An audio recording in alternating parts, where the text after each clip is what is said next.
Comment soutenir le désir d'apprendre des enfants et des adolescents?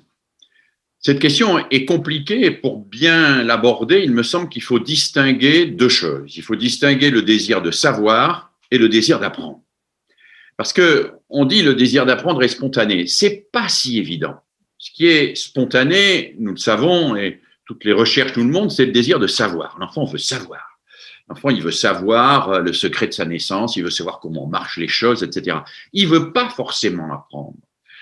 Il veut le plus souvent, d'ailleurs, savoir sans apprendre. Parce qu'apprendre, ça prend du temps, c'est un peu long, ça gâche du matériel, il faut se coltiner des exercices un peu difficiles. Il préférerait savoir comme ça, tout d'un coup, on lui donne quelque chose et puis ça n'empare. C'est d'ailleurs le propre d'un certain nombre de fausses nouvelles ou de théories du complot que de donner aux enfants, aux adolescents et aux adultes des moyens de savoir sans apprendre. On leur donne une représentation du monde qui est amusante, intéressante, qui les fascine, et puis ils ont le sentiment qu'ils savent.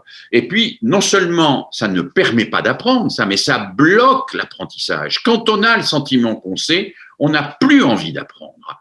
Et non seulement on n'a plus envie d'apprendre, mais on se verrouille en quelque sorte sur ce dont on est persuadé que c'est la vérité, que c'est une certitude, on s'y accroche et on devient absolument intolérant aux apprentissages. Et donc le rôle de l'enseignant, le rôle de l'éducateur, c'est d'ouvrir cela, c'est de sortir de cette logique où un savoir comble le désir pour passer à une logique qui est une logique de recherche. C'est aider l'enfant et l'adolescent à trouver du plaisir, et j'insiste sur ce mot plaisir, à chercher plutôt qu'à savoir.